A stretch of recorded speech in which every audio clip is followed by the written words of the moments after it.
Welcome to Grit and Glamour, an interview series featuring honest conversations with fashion changemakers on what it really takes to lead and succeed.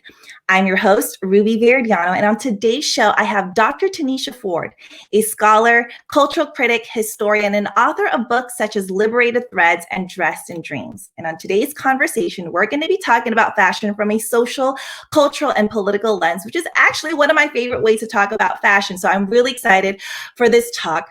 And we're also going to be breaking down how fashion has outfitted social movements, how Black women have used fashion as a form of resistance, and most importantly, how we can all create and cultivate space for more Black freedom in fashion and beyond. I'm so excited to welcome onto the show Dr. Tanisha Ford. Tanisha, how are you? Hi, Ruby. So great to be on the show. It's so awesome to have you. I love your background. You are so ready for this appearance. Yes. So I come from an ethnic studies background. So the way that you talk about fashion comes very naturally to me. But however, I transitioned into the fashion industry formally in 2014 when I moved to Paris. And I realized that it's actually not natural for a lot of people. When people in the fashion industry think about fashion and fashion professors, they think about professors who teach on merchandising, design, and so forth. But you talk about something very different and something really potent and powerful. So let's start off by having you talk about, your basis as a scholar, as a historian, and how it intersects with fashion. It's so interesting that you bring up your ethnic studies background, because I too come from a Black studies background. And in Black studies, of course, we're thinking about power dynamics, we're thinking about structures of empowerment, but also structures of oppression. So when I went off to receive my PhD in history, I wanted to continue some of those threads that were so central to my work in Black studies. And I thought that one way to think about the everyday way that people engage in social movements is through dress, the thing that we do every day. So no, I didn't at all come from a fashion background. Not from, a traditional design, merchandising, textile production background, but I was thinking about the everyday ways that Black women use clothing to express who they are, to resist in small ways and large ways. Yeah. So that really formed my thinking. It's like, what's a fresh way to think about the civil rights, Black power movement era? And I found that once I started having those conversations, that I was joining a collective of people who too were thinking about dress in this way. Think about hair and beauty and makeup in a similar way as well. So it was refreshing to see that I wasn't the only one asking these questions. Yeah. And I think that as a community of thinkers and doers, we were able to shift the conversation away from clothes that had no bodies in them to thinking about what happens if we center bodies in conversations about clothing and dress and the artifacts that we adorn ourselves with every day. Yes. And I love that, because I feel like there's so many people who assume that fashion is a superficial thing, right? Like it's vanity, it's just about the outside. But actually, if you really break it down, fashion has played such a role in defining generations, defining history even. So I really appreciate your approach. I want to just preface the way that we met, because I think it was so awesome and it's so telling of our own journeys.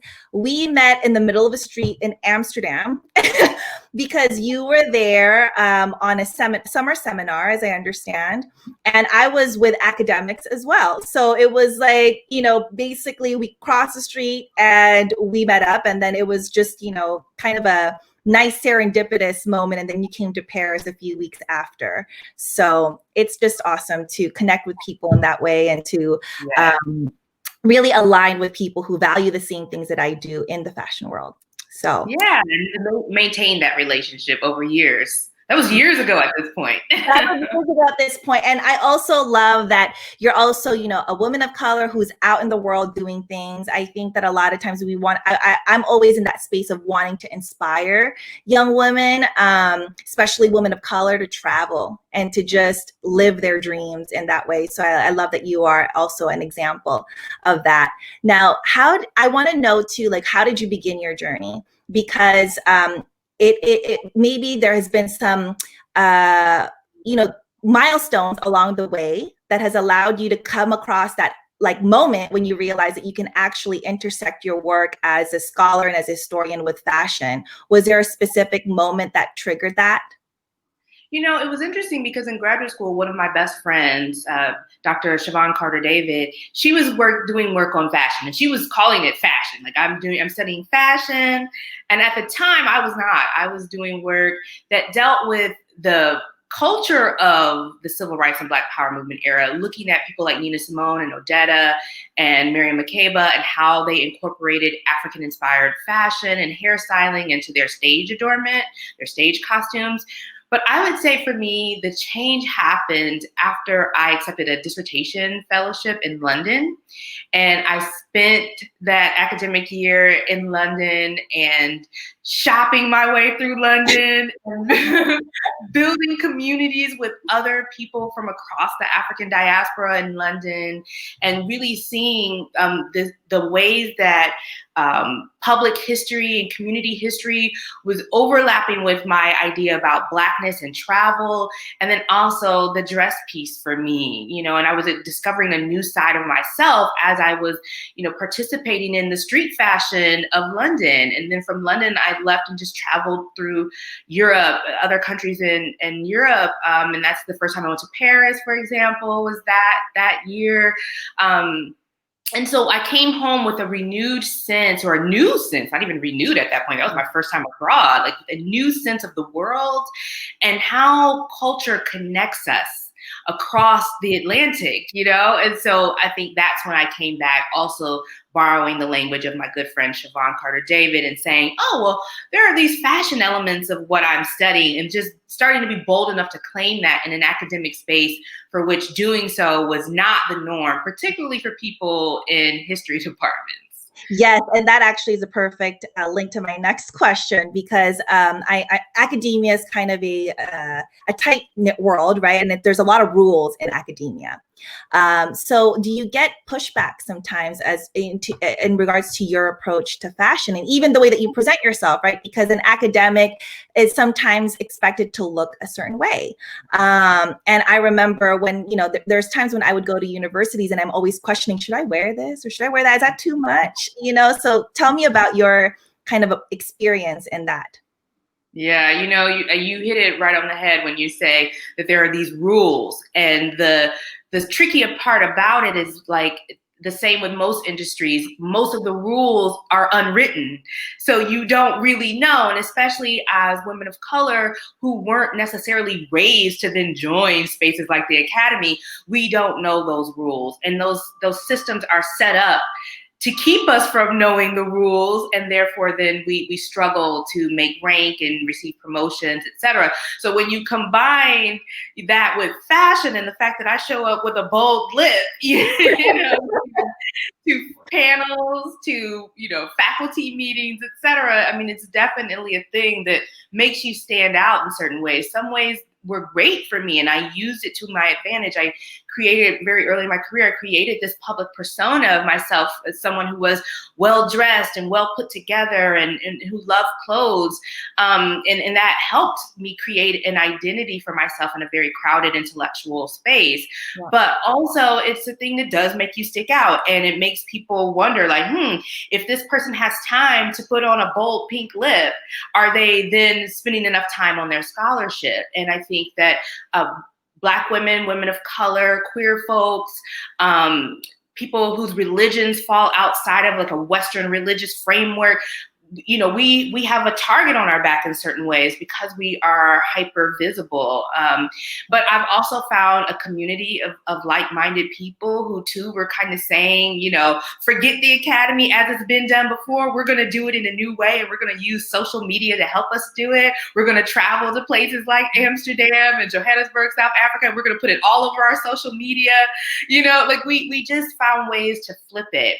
And here it is now. I'm a full professor, you know, because my scholarship was there. It was strong. Yeah. It's been well received in the academy and outside of it. And I've been able to climb the ranks. It wasn't always an easy journey, but I'm here. And now I sit at this place as one of few Black women full professors, and that's something I'm actively working to change. I want to expose those hidden rules so that others of us can come here too, you know, who desire to be here, that we can find ourselves, you know, in the rank of full professor. That's awesome. Thank you for that. Because not only do you have to be brave, but you also, as I hear from your recollection, it's like you found your community, so you had support. But then you're also like, wait a second, also, I'm delivering excellent quality work. So, and it comes with a bold lip. So that's just all hitting all of the points.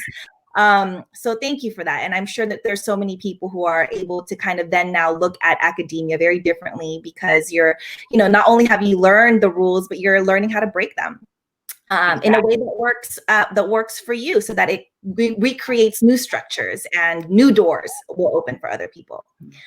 So in your book, Liberated Threads, you talk about, you know, how Black women have used fashion as a form of resistance. Can you give us some examples to help us contextualize that?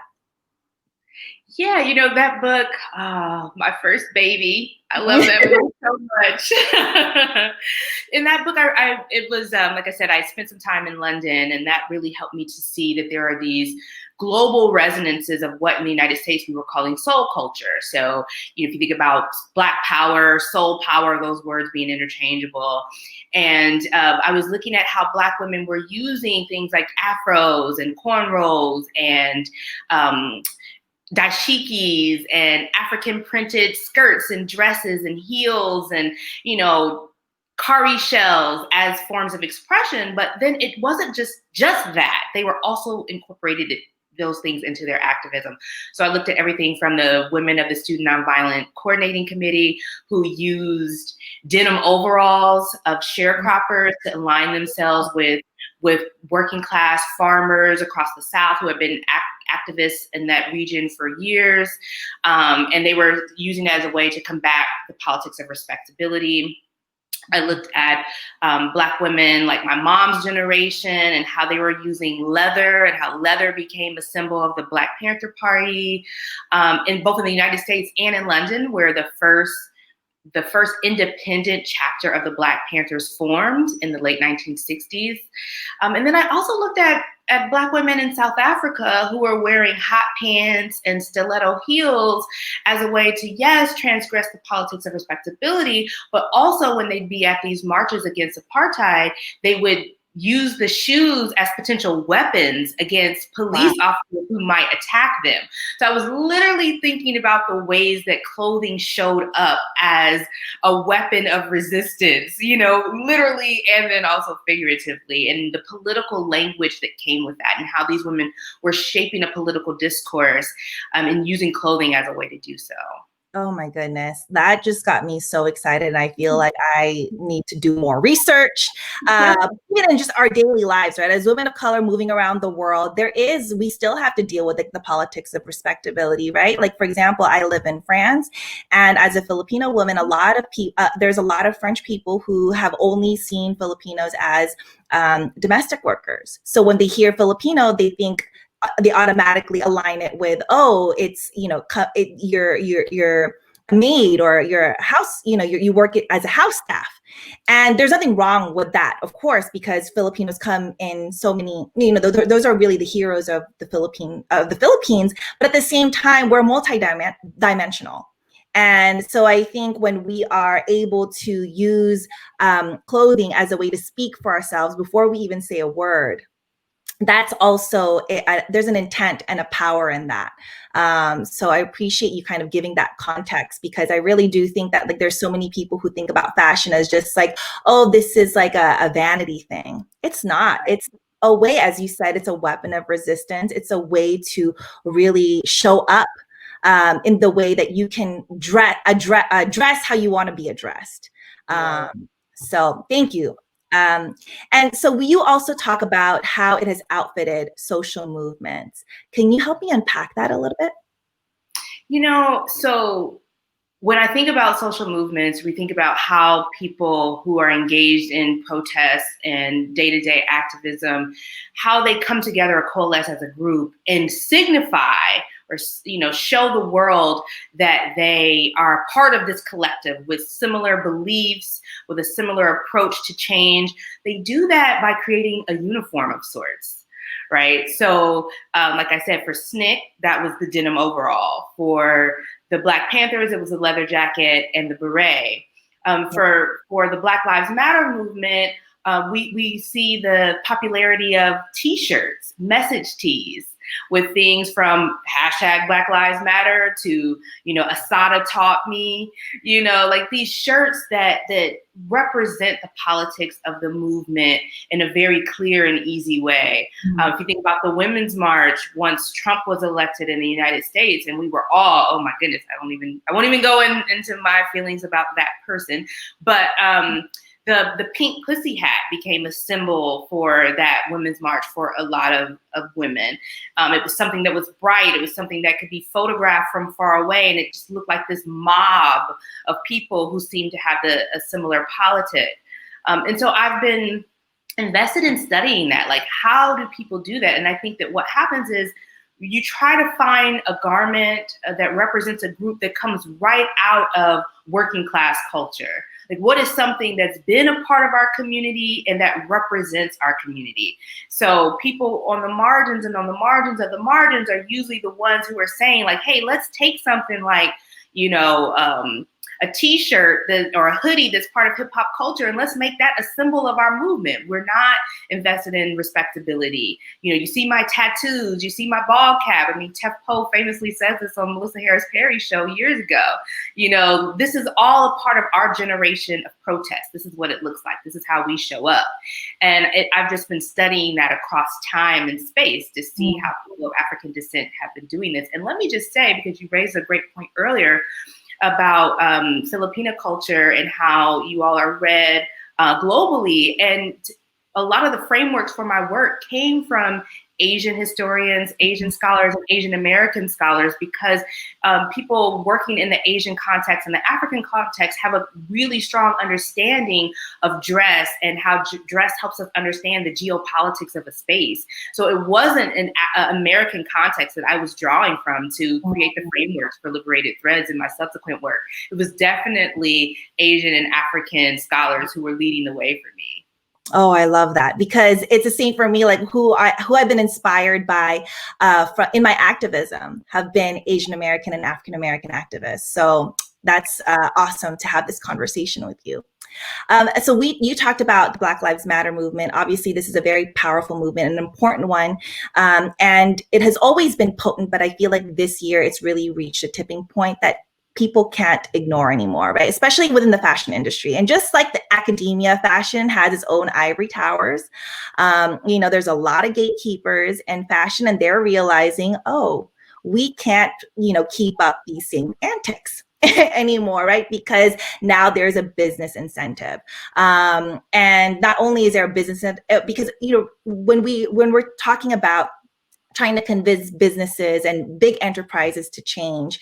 Of course, we want them to do the right thing, but sometimes the right thing for them, in order for them to really push the change, it has to be like, oh, there's a business incentive to this. And so we have seen a lot of performative, allyship.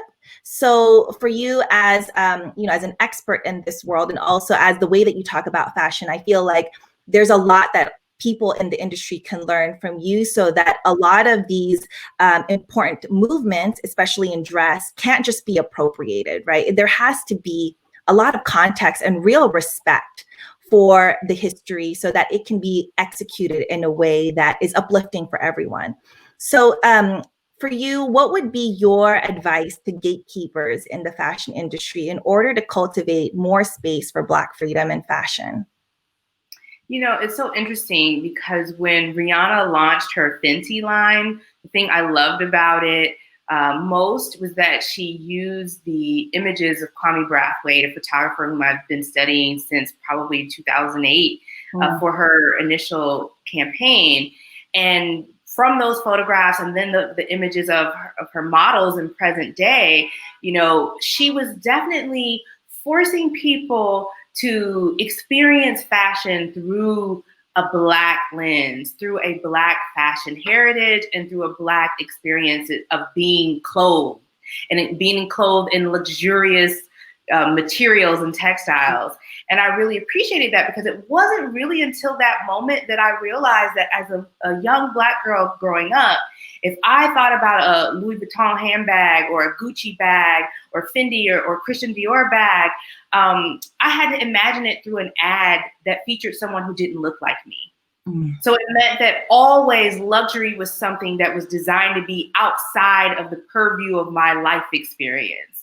Something that's supposed to be so aspirational for me, but I was never, ever supposed to be able to grasp onto it. And what I think needs to happen, one of many things that need to happen in this industry, is that we need to create more sustainable pipelines for Black and brown designers to be able to enter into this space, to really reshape how we imagine clothes and who they belong on, when and why, So that means that we have to diversify from the top. It's not just about the designers. It's also about who are the power brokers who are sitting at those tables, deciding whose line is going to be backed financially, deciding like what fashion is and what it looks like, and if there's an audience for a thing.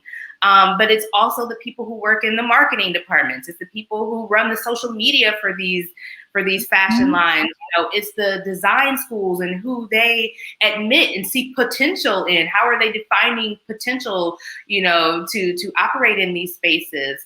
And that's just the visible part of the industry. Of course, there's less visible supply chain in which we see all types of exploitation and waste, and those things that you so brilliantly discuss on all of your platforms, Ruby. So, I mean, it's really a multi-pronged approach to change that I think that needs to happen. But on the more visible side of things, I mean, that pipeline just isn't there. And that's why one of the things I appreciated hearing Rihanna say was that she wants Fenty to be an incubator for new talent, that she wants to try to model the possibilities of what this could look like. And I definitely think that needs to be the case. And, as a person who doesn't really have a seat at that table per se, but can use my whatever influence I have as a scholar and thinker whom these companies are coming to ask me these types of questions, these are the kinds of things that I would be pushing for. Yes, 100% on pipeline, right? Like, I think that is definitely what we should all be aspiring for, to be that pipeline opener, right? Like to be able to then usher in our people and really create that space for people to belong, but also to thrive and excel and show what talent can look like if opportunity was aligned with possibility. So a lot of the folks that I talk to are young talents, young professionals. A lot of them are aspiring to work in the fashion industry and are looking for more meaningful ways to participate, right? So what would be your advice for folks, young professionals in the industry, in terms of how they can actively cultivate space for Black freedom in their own way? I think one of the ways, and we saw in this moment, and as you mentioned, a lot of it was lip service. It was like, oh, well, we care about Black lives, so we're going to put a post up on Instagram, but then other people were trying to make space in ways like, we need to have experts come in here and speak to us about diversity and inclusion in our spaces.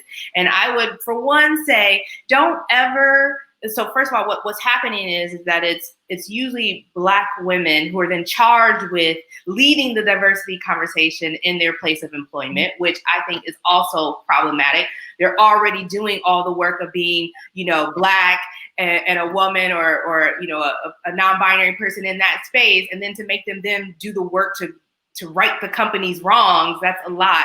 But then to then give them no budget to do the work, and then ask experts to come in and speak to them for free, And it's like, all of this is wrong, people. Everything about it is wrong. So that's the wrong way to do it. I think the right way to do it is to create meaningful partnerships with Black organizations that are doing the work on the ground, and to not overpower that space, but to see, like, what does partnership and allyship look like for that particular organization, and then find some of those organizations that your group or corporation or community of people with resources can partner with over the long haul.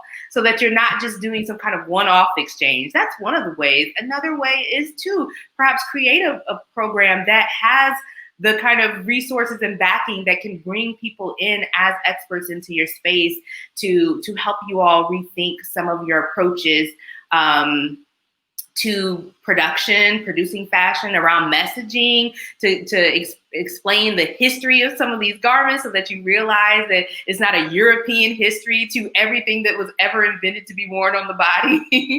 So those are some of the things that immediately come to mind. But again, those ideas don't necessarily come to the fore if you don't have Black and brown people working for your companies. Like, you need to have people in those places, in places of power, and not just the one token, but a cluster of people on various levels and various departments who can help really make lasting change. Yeah, 100%. I think you hit it right on the head. It's about organizational change. It's not just about a one-time thing that gives you a reputation or that saves your reputation, holds it up, but it's really about long-term investment and systematic change that creates organizational cultural change that will then lead to better business decisions. So thank you.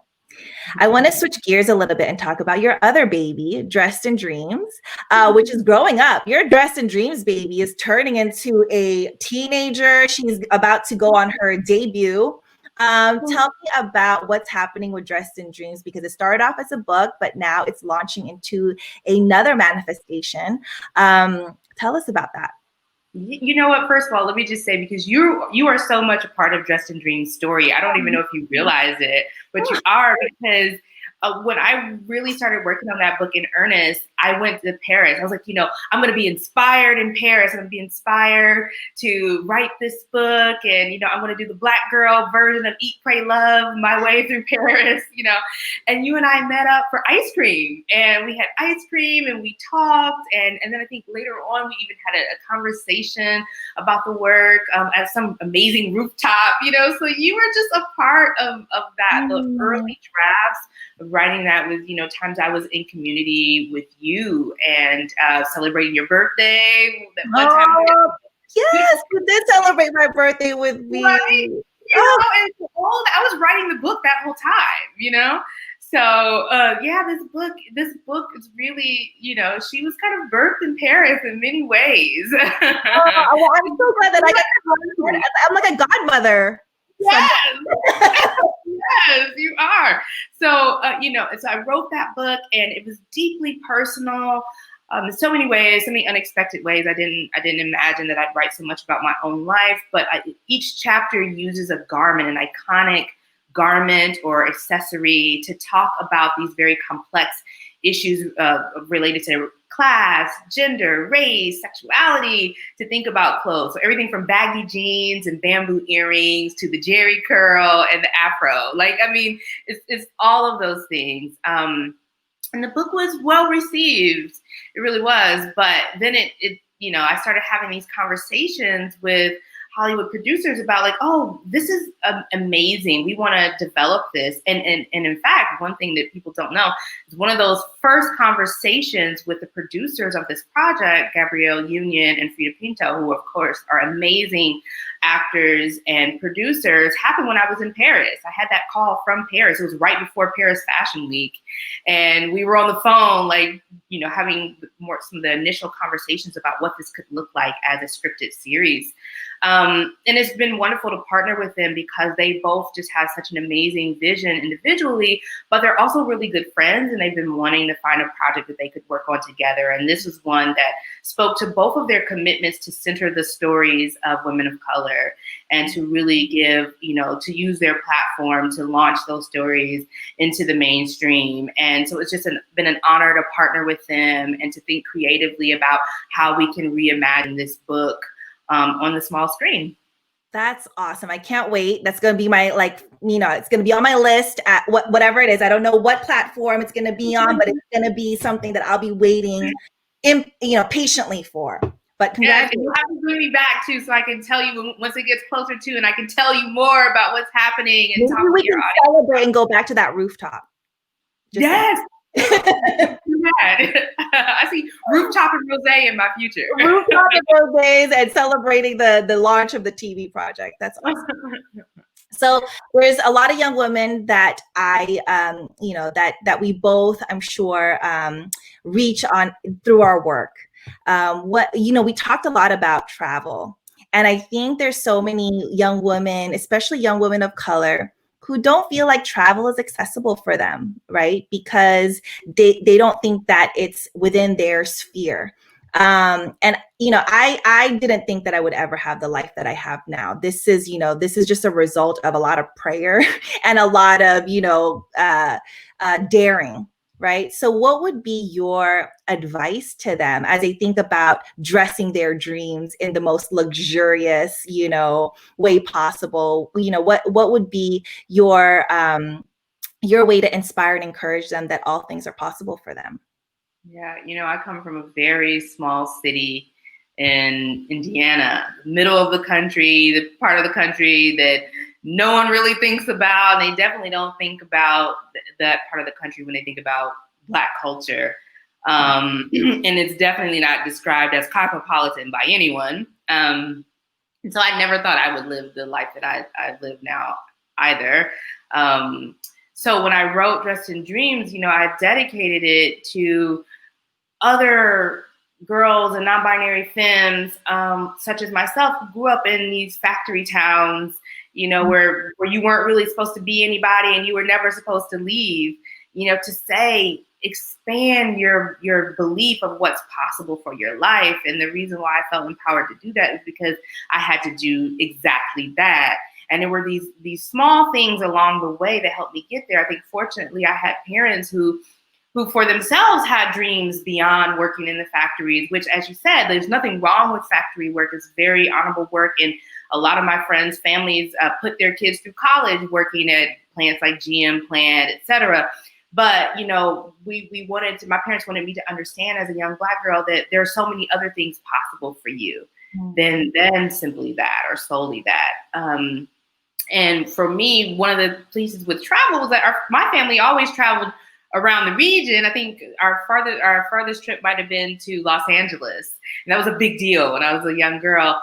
But when I went off to boarding school and I saw that all of these, rich white kids were heading to the south of France for spring break, or heading back to Brazil where their family was based, or, wherever, I was just like, whoa, wait a minute, people go out of the country? Like, it wasn't even something I understood as possible.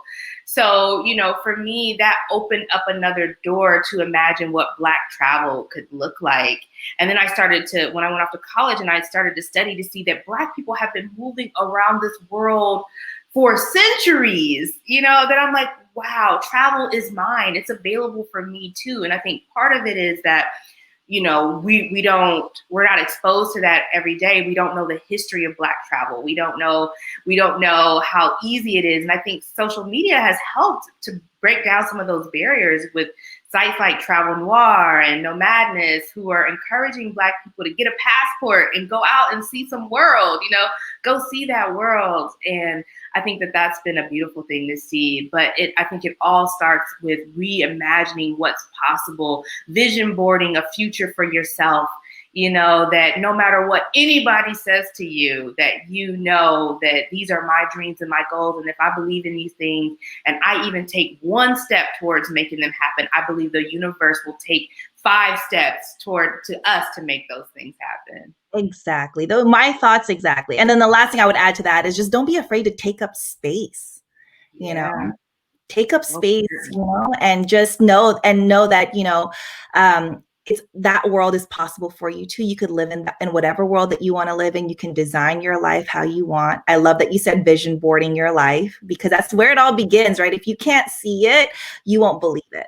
So hopefully the folks who are watching can see and learn from your example. And if there is a young fashion academic, she's going to show up tomorrow with a bold lip on her Zoom class. So the last thing I want to ask you is, for those who want to follow your work, where can they find you? I'm on social media. I'm sure that my team wishes I was on social media even more, but I'm there. I'm working on a new book, so I kind of just duck and dive out of it every once in a while. But on Instagram and Twitter, they can find me at Soulista PhD. That's Soulista PhD.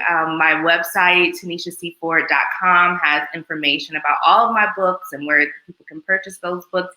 But it just tells you a little bit more about my life journey and my professional journey as well.